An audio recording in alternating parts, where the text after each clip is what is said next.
మనం ఈ వీడియోలో Telangana NEET counselling related information గురించి డీటెయిల్‌గా చూద్దాం.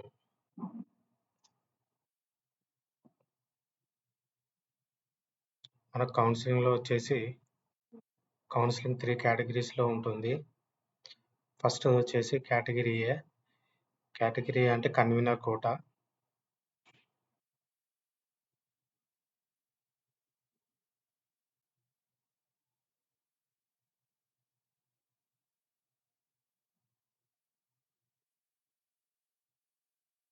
నెక్స్ట్ వచ్చేసి కేటగిరీ బి.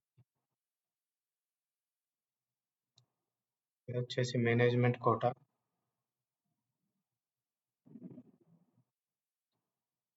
థర్డ్ కేటగిరీ వచ్చేసి ఎన్ఆర్ఐ కోటా.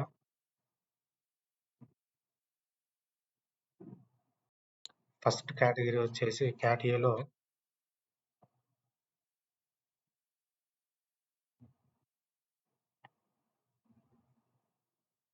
మనకి ఇందులో అన్ని గవర్నమెంట్ కాలేజెస్ ప్లస్ అన్ని ప్రైవేట్ కాలేజెస్‌లోని 50% సీట్స్ అయితే కేట్ ఏ ద్వారా ఫిలప్ చేస్తారు. గవర్నమెంట్ కాలేజెస్‌లో 85% seats plus 50% of private college seats అయితే కేట్ ఏలో ఫిలప్ చేస్తారు. ఈ కేట్ ఏలో ఫీజు వచ్చేసి గవర్నమెంట్ కాలేజెస్‌లో అయితే 10,000 ఉంటుంది. ప్రైవేట్‌లో అయితే 60,000 ఉంటుంది.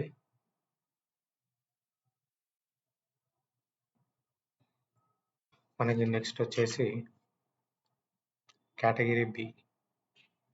ఇది వచ్చేసి మేనేజ్మెంట్ కోటా. ఇందులో అన్ని ప్రైవేట్ కాలేజ్‌లోని 50% సీట్స్‌లో 85% సీట్స్ వచ్చేసి దీని ద్వారా ఫిలప్ చేస్తారు. ఈ కాలేజ్‌లో ఫీజు వచ్చేసి కాలేజీని బట్టి 11.5 lakhs to 15 lakhs వరకు ఉంటుంది.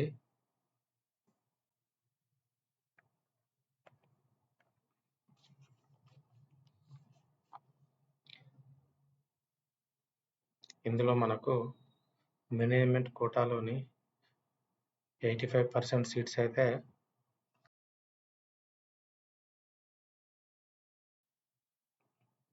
క్యాట్ పికి రిజర్వ్ చేయడం జరుగుతుంది.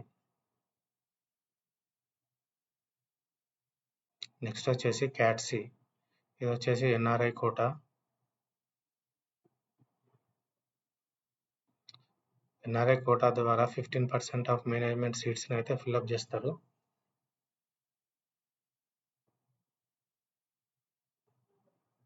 దీని ఫీ వచ్చేసి 23 lakhs నుండి 25 lakhs వరకు ఉంటుంది. కాలేజీని బట్టి వేరియేషన్ అయితే ఉంటుంది. మనకి టోటల్ మెడికల్ సీట్స్ వచ్చేసి తెలంగాణలో చూసుకున్నట్టయితే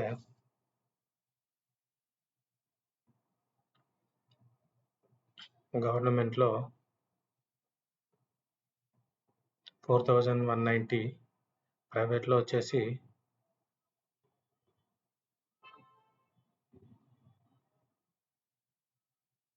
3,700.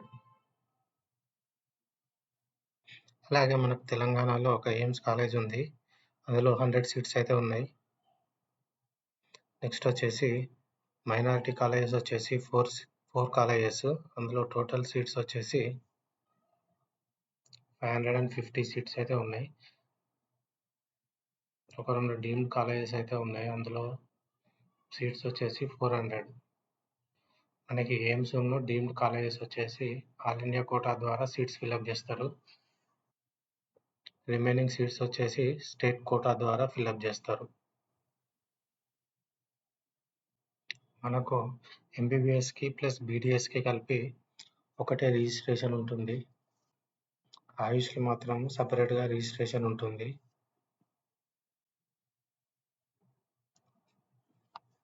వీటికి గాను సెపరేట్‌గా నోటిఫికేషన్స్ వస్తాయి.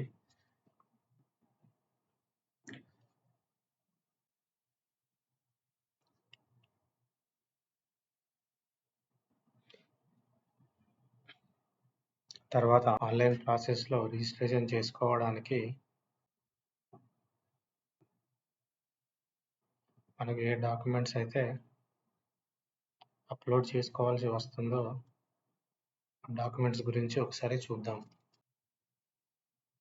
ఫస్ట్ వచ్చేసి NEET rank card, second birth certificate, qualifying exam certificates, study certificate, transfer certificate, ఇంటర్మీడియట్ది, లేటెస్ట్ క్యాస్ట్ సర్టిఫికేట్, మైనారిటీస్ అయితే minority certificate, EWS certificate, latest income certificate, NCC certificate, CAP certificate,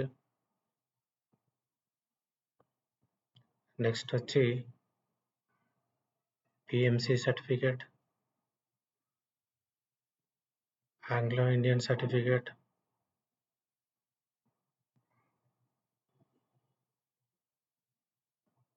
Aadhaar card, candidates latest passport photo, candidate signature.